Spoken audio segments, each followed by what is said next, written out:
There was a day in 2011 when I'm told I was the highest person on Earth. Literally. On that day, I traveled to the space equivalent altitude of 70,000 feet. Thanks so much. We'll see you tomorrow. It was a voyage to the edge of infinity. For a few minutes that I will remember for the rest of my life, I stared through the frost formed on the canopy of our aircraft as deeply as I could into forever. I'm Gary Sinise, and this was my High Flight.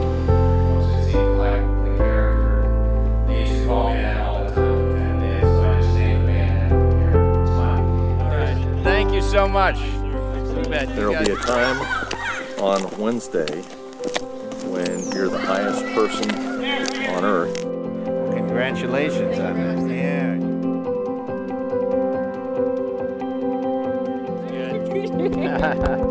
You got it. That'll be good for the wall.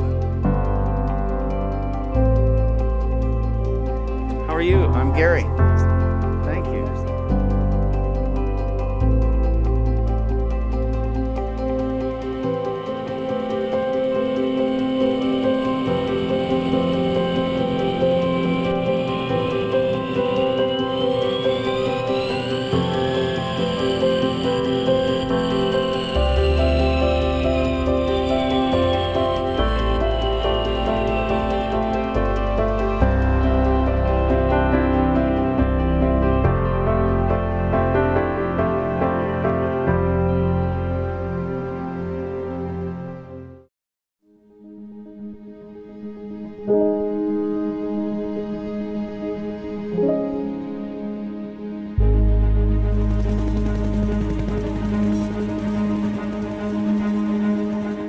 Over the years, I've been blessed with many opportunities to visit our servicemen and women in the distant and often dangerous places where they live and work. In 2010, through a friend of mine who worked for the USO, I was invited to take a flight on the legendary U-2 spy plane. As enthusiastic as I was, I didn't fully realize all that a U-2 flight involved. By the time I boarded an airliner to return home, I would have met a group of people and flown to a place I would carry with me for the rest of my life.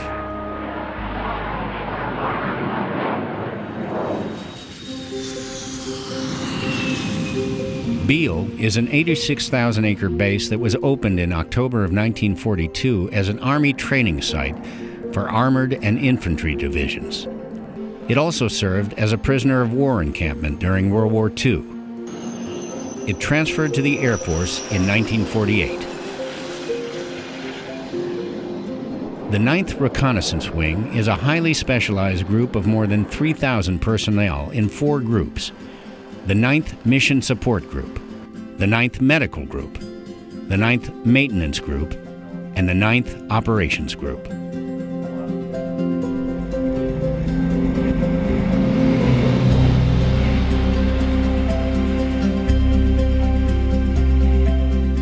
And Beale is headquarters for our U-2 program. The U-2 Dragon Lady is one of the most amazing defense systems ever developed by the United States.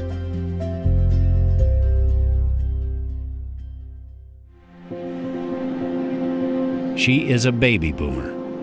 She was born in the 1950s when we began to realize just how little we knew about the newly emerging superpower, the Soviet Union. Once the USSR became a nuclear power, it became a matter of national security that we find a way to carry out reconnaissance over her. Doing that meant flying at an altitude higher than any defensive aircraft or surface-to-air missile could reach. That meant flying to a height considered the very definition of space. Design of such a watershed airplane became a priority of the legendary Kelly Johnson at Lockheed Martin's Advanced Development Programs, better known as the Skunk Works. Johnson was an aeronautical genius, who developed over 40 aircraft, including the P-38 Lightning, the P-80 Shooting Star, the F-104 Starfighter, and the SR-71 Blackbird. The U-2 program, like many successful military programs, began in the political environment. So after World War II ended, obviously political tension develops between the Soviet Union and the United States. There was very little known about the interior of the Soviet Union.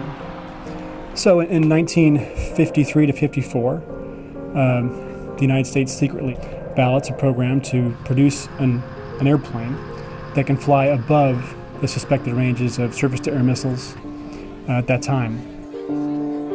And Clarence Kelly Johnson and his skunk works come out, and he says, I can take an F-104 Starfighter. I can take that fuselage, and I can take the wings off, and I can marry it to extremely efficient glider wings, high aspect ratio wings, long, thin wings that are extremely efficient up high. Their target altitude was 66,000 feet.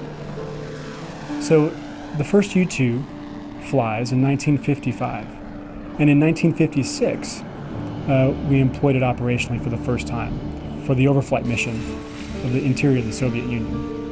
May 1st, 1960, when Gary Powers was shot down, did two things. One, it exposed the U-2 program. Khrushchev made it so. And the second thing it did, even in that particular airplane's demise, was confirm for us that the Soviets did in fact have missiles that could reach that high. And really through the ingenuity of its engineers, its pilots, we've taken this Cold War system and morphed how we employ it so that it becomes relevant and effective at pretty much all levels of war.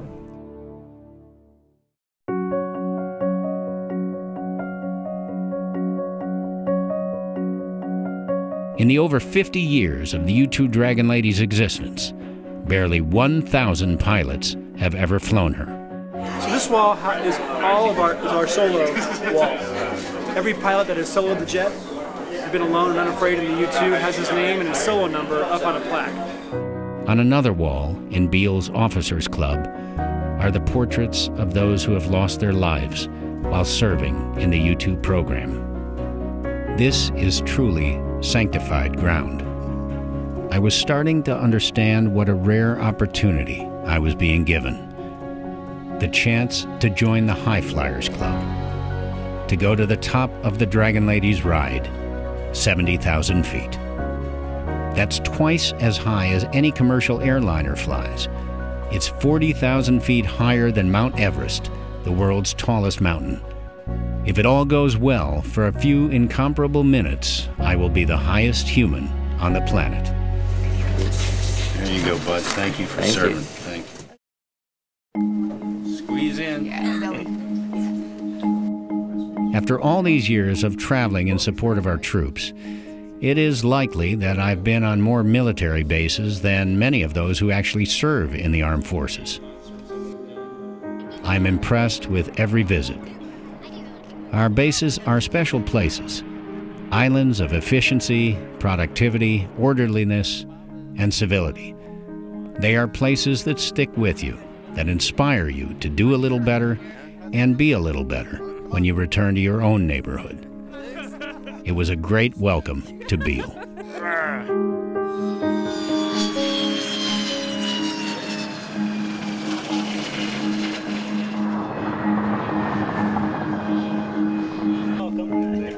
The first steps you take to get to 70,000 feet are toward the flight surgeon's office. This whole adventure can end right here. So for a high flight or high altitude flight, things we look for include one, making sure that they'll fit into the ejection seat and can safely eject. So it's unique to each airframe, has different parameters, and so we just got to make sure that they're kind of meeting the standards for that, and that's the first thing we look at.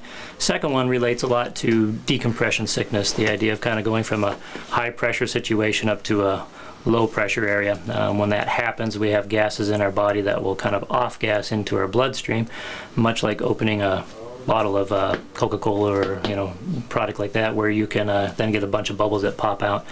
And as a result of that, it can lead to some problems that we would have to later use a hyperbaric treatment or a hyperbaric chamber to treat.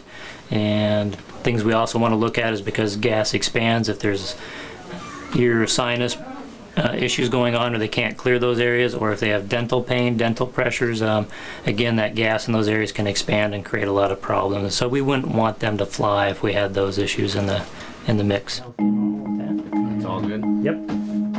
To be honest, I do have a few problems with my ears and sinus, and I have never been to 70,000 feet before.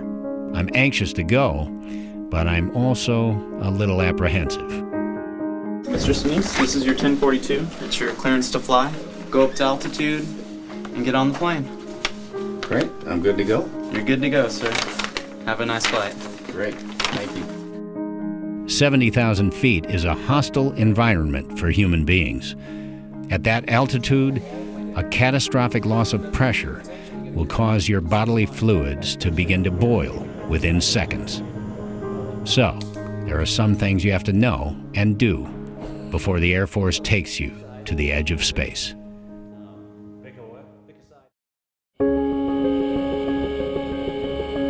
Jay Ford will be the pilot for our mission. Confident, measured, calm, prepared, irreverent, funny. Ejection, so our controlled ejection altitude, we want to be at least 2,000 feet above the ground. If for some reason the airplane goes out of control today, we want to eject immediately. We don't want to wait. No, but I'll let you know if that happens. So, Please do. yes. Physiological incident, so if at any time during the flight you're feeling bad or funny, or you just have any questions about, hey, why do I feel this way? Ask, let me know. So, bad news does not get better with age, and especially if it's, bubbles in your brain and spinal column. So, we can do a little bit to fix those. So, let me know, and if you're having any sort of GI problems, let that gas out as it's starting to build up. Don't hold it in, and keep holding it, and then things can get messy. Yeah. Thank you. Appreciate it. Hi, guys.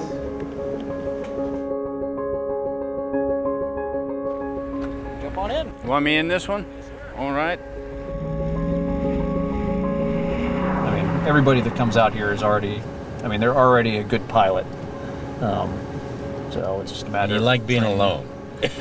I do. Because So, you're up there by yourself for how long?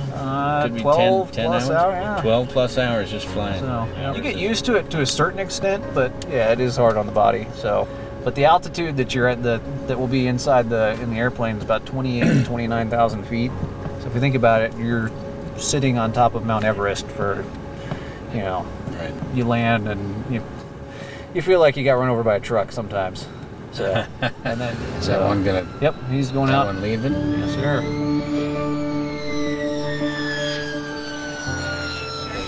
How are you? I'm Gary. Nice to meet you. Thank you. Darcy. Thank you. Hi. Welcome, sir. Name's Heather. Going to be teaching Heather? you about the full pressure suit today. Fantastic. Thank you. The physiology briefing is an attention getter, to say the least. I started learning what can happen to the body at altitude, and I was introduced to my newest best friend, my spacesuit. Basically, open this guy up. You should be able to feel that it's open, and we go ahead and just add a little bit of air volume. Close off the suit just a little bit. You'll feel the suit. You don't want to fully inflate it, but just add a little bit of extra. A loss of pressure in the airplane instantly makes the spacesuit my life support system. There are any number of dangers to humans at 70,000 feet, which can result in a very bad day. Will somebody be asking me how I'm feeling, or and I'm just describing what's going on with me? Absolutely, yeah. So Jessica's gonna... There's hypoxia, which is deficiency in the amount of oxygen reaching the tissues. At first you feel euphoric, just before you become totally incapacitated.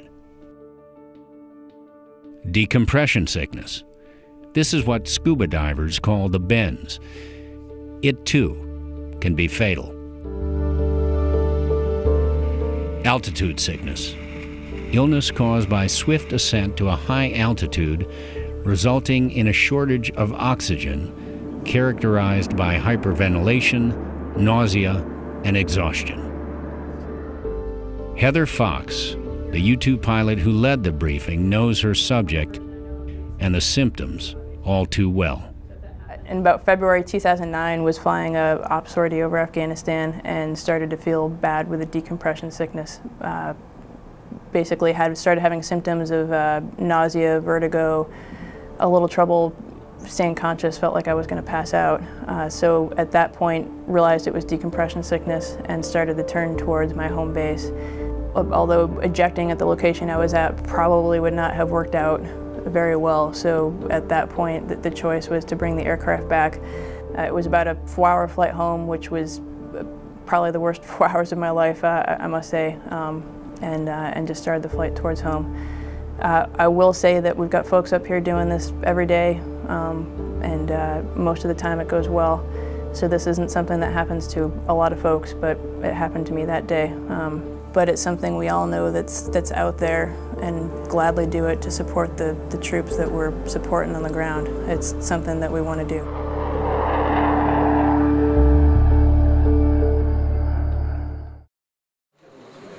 They call getting fitted for your spacesuit integration, and it is a process.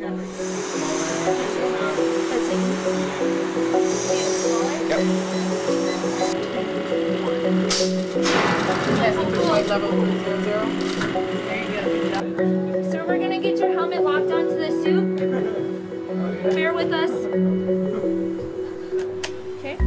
They had some trouble fitting my face shield and seemed a little concerned about it for a while. Now, so when you put the mask back on, just press on, because there's an aluminum strip around your face. So you might want to just press down so they actually conform to your face.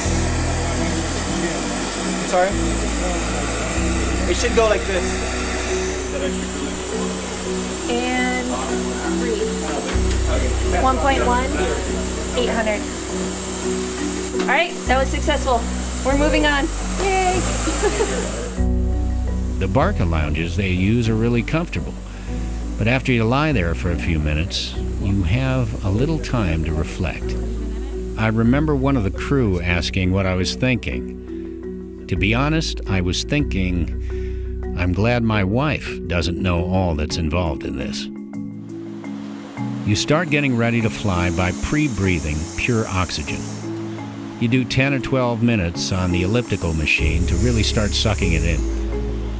This pre-breathing of pure oxygen eliminates the nitrogen from the blood and tissues, minimizing the risk of the bends I mentioned earlier. Once this process starts, you can't breathe normal air again. You have to hold your breath while putting your helmet on. Then carry the auxiliary unit with you, so you continue to breathe only pure oxygen.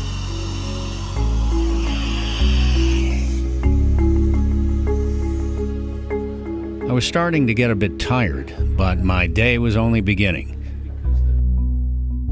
To help me recognize the onset of hypoxia or other altitude-related illnesses, the team placed me in the altitude chamber. 3, 2, 1. Testing for flight level 300. There you go, good job. The first thing that I'm looking for is make sure that he's feeling comfortable in the suit.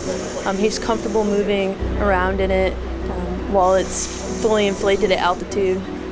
That he knows where a lot of the things that Heather mentioned earlier today are, the vent air, the controller, how to be able to use that, how to be able to urinate, to be able to identify his hypoxia symptoms, because that's very important.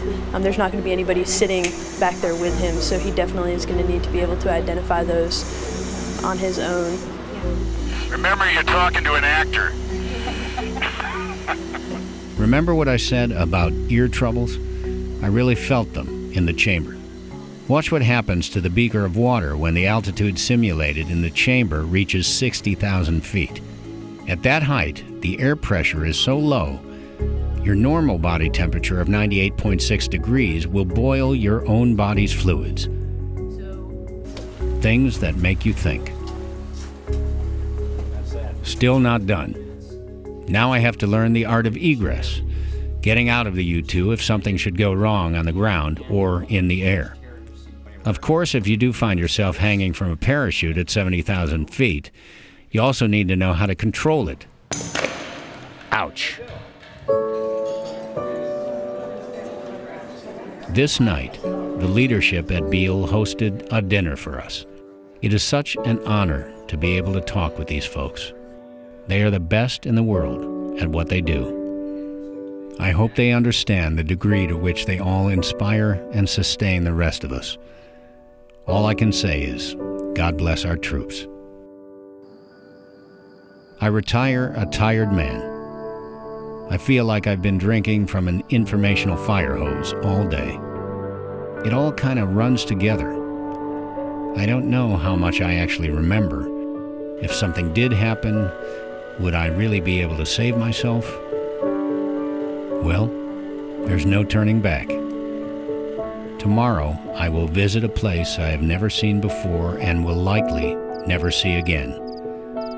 It all starts to feel slightly surreal. I'm certainly ready to sleep. I only hope I can.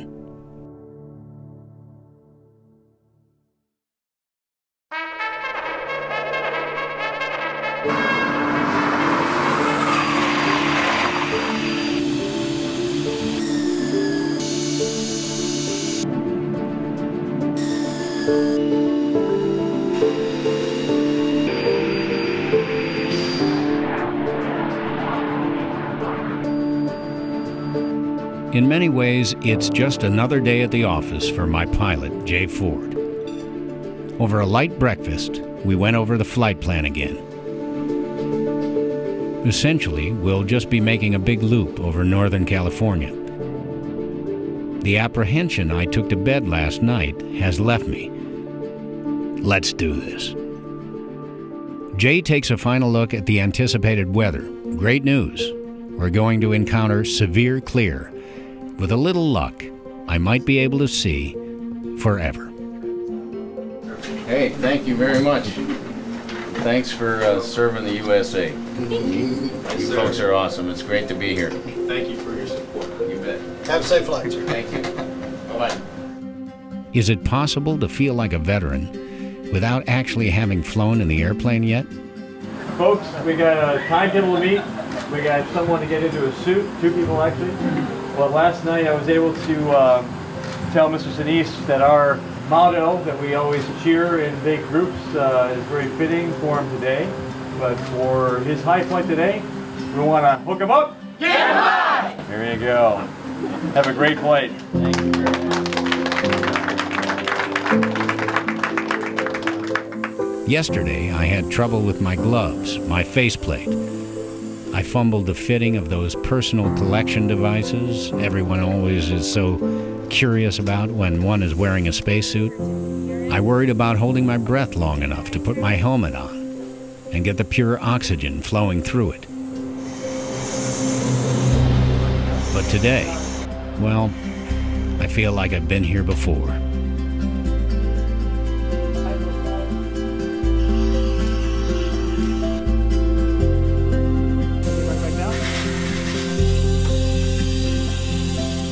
In fact, I'm a little surprised at how much of my training I do recall. I'm ready.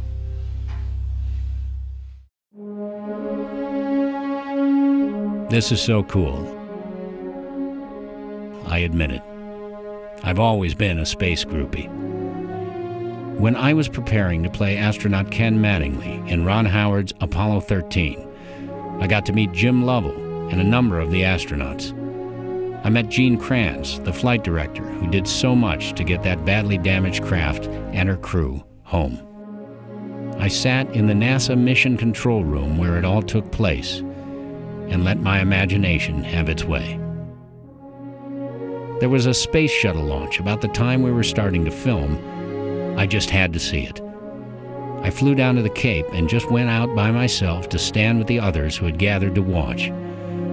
I was mesmerized.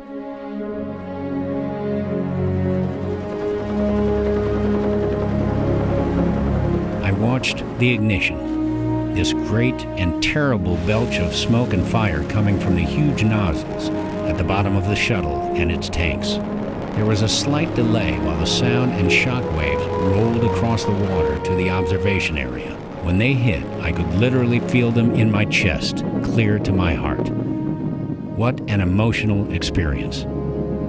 I'm truly sorry for anyone who did not have the opportunity to see a shuttle launch in person.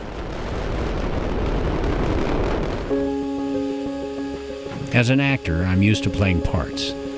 The spacesuit certainly brings back memories of roles I'd played. But this is no role. It is about to get very real.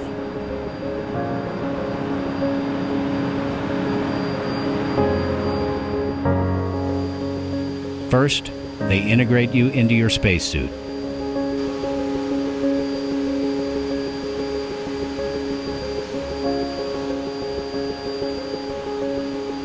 Then you and your spacesuit have to be integrated into the airplane. Press the button there.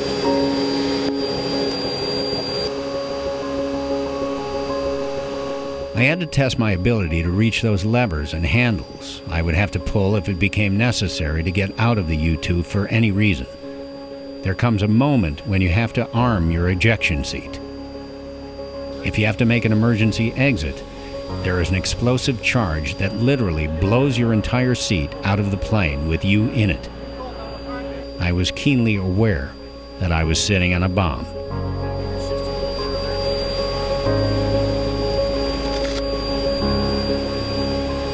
Your engine start is approved, cleared to Beale Airport as filed. On departure of flight runway heading, maintain flight level 230. Expect flight level 600 5 minutes after departure. NorCal departure frequency 353.7. Squawk 4454. Tactile departure is on request. And 4454 on the squawk for Opinion 9 or 2. Yeah, Opinion 9 2 is ready to taxi. We'll be making the right turn out of parking and proceed down to Bravo. Opinion 9-2, make right turn out of parking. Runway 15, taxi via Golf, Bravo. 15, Golf, Bravo for Opinion 9-2. Off we go!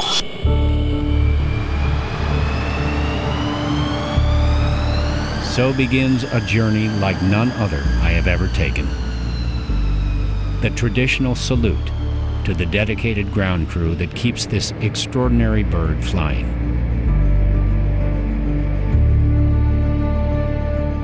I know the camera crews are out there somewhere. Whatever happens, there'll be pictures. And there are the chase cars. Funny thing about the U-2, it is flown by one pilot, but it can't actually be flown by one pilot. That's because when the U-2 tries to land, its high aspect ratio wings do not want to stop flying. The only way to get it back to the ground is by effecting a complete stall at just the right height over the runway. So other U-2 pilots in chase cars, called mobiles, must race along and tell the pilot in the plane exactly where he or she is in relation to the ground at every moment. Look at those incredible wings. They are so long they have to be supported by little wheels on the ends called pogo wheels. The pogos have to cleanly drop off as soon as the plane is airborne, and then be removed from the runway. That is why the chase car mobiles are needed on takeoff as well. Indian 2 Bill Tower, stand by, sir.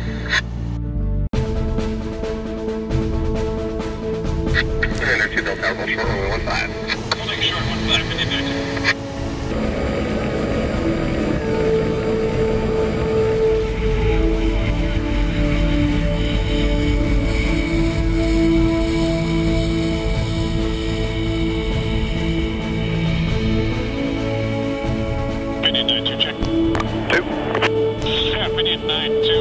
At Bravo, holding short ready. Indian 2, task for departure approved, runway 15, when 160 cleared for takeoff, change departure. Detective departure approved, cleared for takeoff, Opinion 9-2. Alright, you ready to go? Roger that. Ready as we're gonna be. Alright.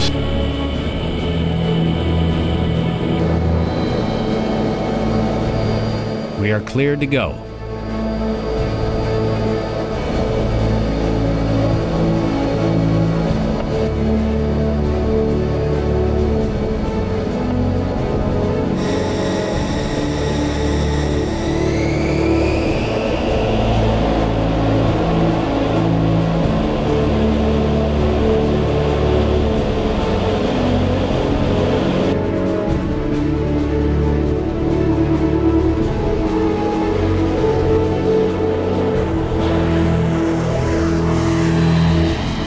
I can't believe how the U-2 just pops into the air. An airliner needs 5,000 feet, a mile or so, to gain enough airspeed to take off. We're off in less than a tenth of that, only 400 or 500 feet.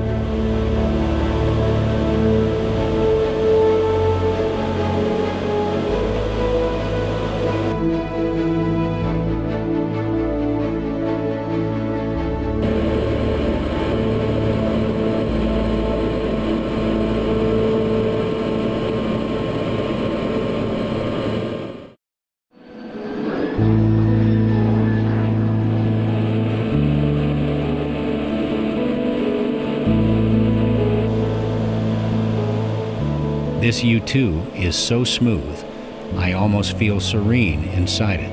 Yet the altimeter clearly shows it is climbing like a homesick angel. Okay, good morning. Opinion 92 with you. 3,000 climbing 230. Opinion 92, Dr. Bird, ready contact. You looking outside? Oh, yeah. Trigger 51 ready. Alright, if you want to, you can open your T-block and do as you please at this point. You probably only get open a little bit. You get a pretty good amount of air through there.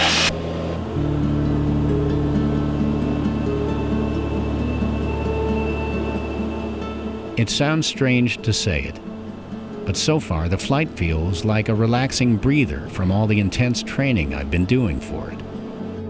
Oakland Center, good morning. Pinion 92 with you. 19.8 climbing 230 direct pinion. Pinion 92, Oakland Center, climb out above flight level 600. At or above 60, Pinion 92. Jay has a mirror so he can see me.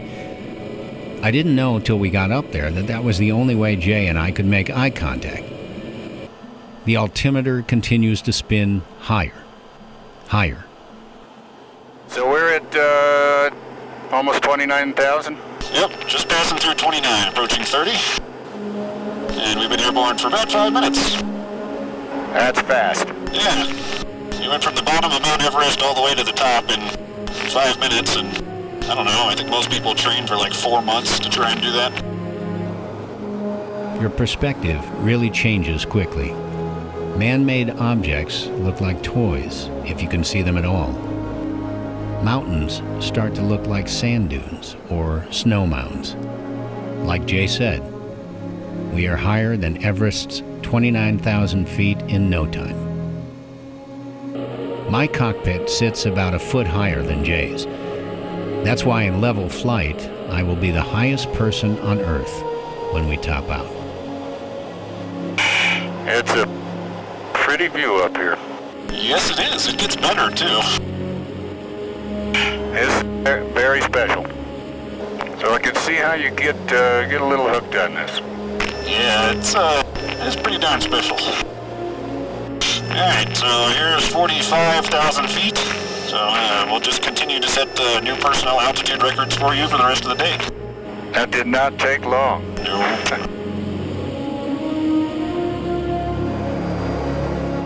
Alright, so there's 50,000 feet, or cabin altitude, so your body it's sitting at is at 24,000 feet, almost 25.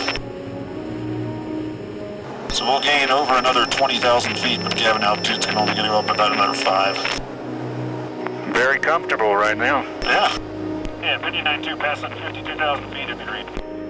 Mobile copies in the green. Mobile copies in the green, have a good flight. Thank you.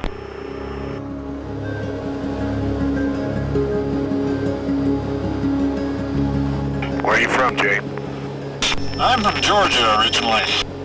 I grew up there, born in Albany, down in the south, and we moved north of Atlanta when I was 2. And you joined the Air Force when? 1998. So I went to the Air Force Academy out in Colorado Springs, and got my degree in computer science. And I went to Mississippi for a year for pilot training at Columbus Air Force Base, and then moved back to Georgia, to Robbins Air Force Base, down by Macon, and I was there for 4.5 years before I came here.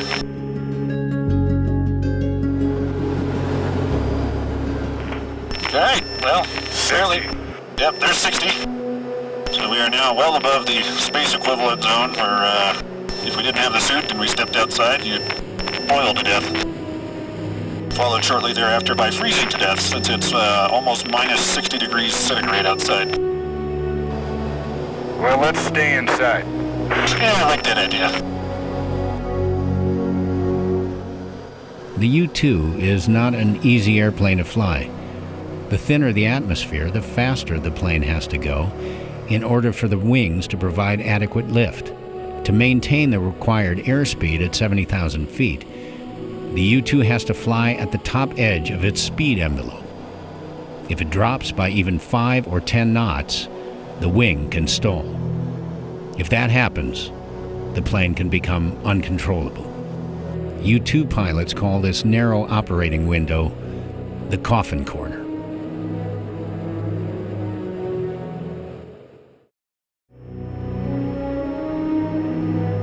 This is incredible. Wow. Yeah, it really is.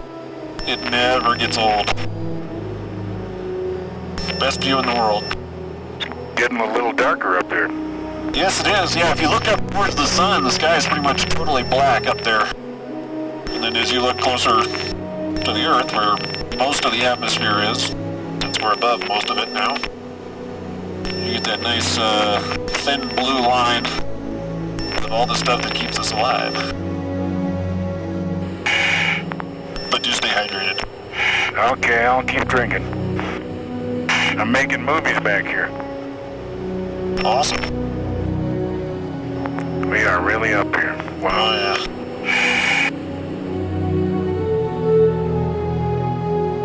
Coming up on 66,000.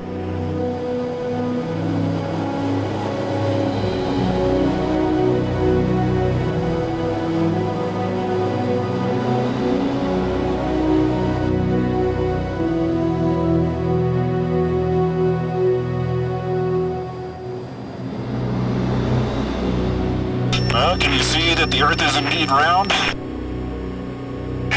It's amazing. Yeah. Just, you get almost speechless. Yeah, using words to describe what it feels like and looks like to be up here is just not adequate. It's just so smooth. It feels like a glider. I have to remember to stay hydrated while I'm up here.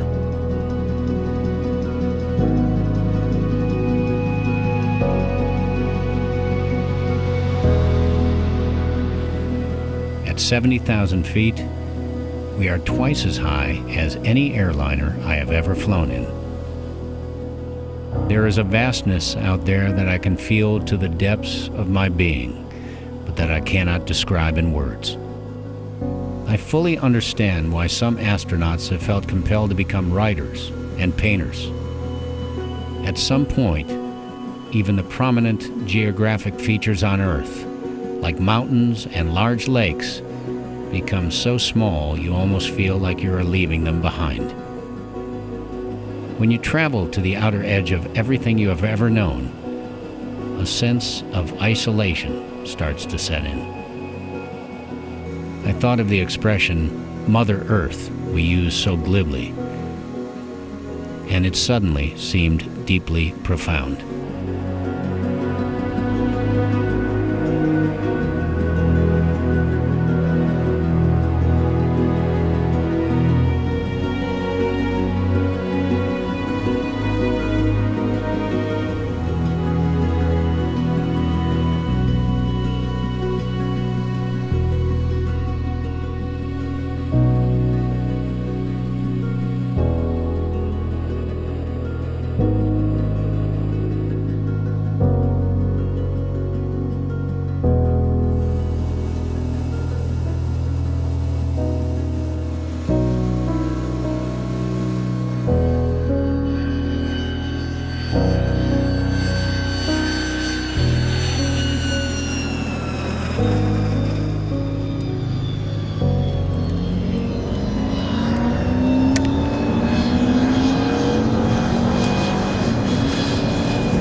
Incredible. Wow. Look at that reception party.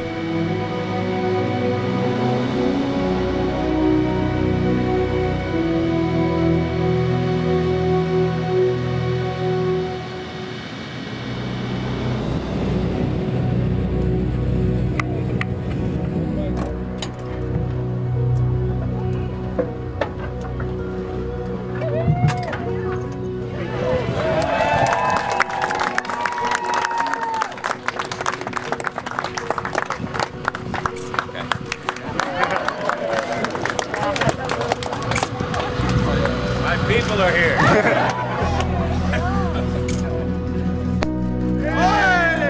I return to God's good earth a different person. I leave Beale Air Force Base a far richer man. Emerson wrote that there is no history, only biography. There are hundreds, if not thousands, of biographies attached to the U-2 Dragon Lady. From Kelly Johnson to Francis Gary Powers to Jay Ford. There have been thousands of dedicated airmen on the ground that have kept her flying. There are countless gallant soldiers who are alive today because a U-2 was there to tell them what awaited them over the next sand dune. I leave Beale, as I leave so many military bases, with a deep and profound appreciation for those who serve our country in harm's way. Remember, this is an all-volunteer force. These are men and women who believe so deeply in the core principles of America, they willingly offer their lives to defend them. No greater love has any man or woman than to lay down his or her life for another. I thought about that up there on the purple edge of space with my life in Jay Ford's hands. And I thought about it when I touched back down on the ground after seeing the earth in a way I had never seen before and will likely never see her again. I'm Gary Sinise, and that was my high flight. I wish you could have been there.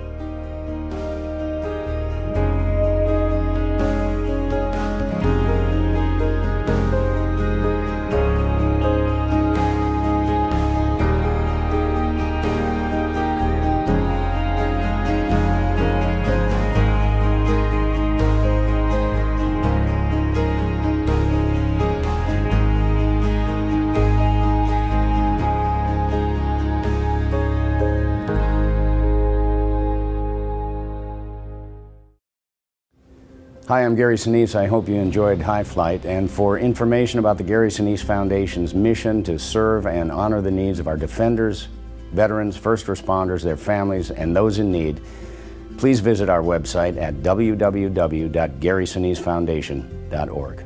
Thank you.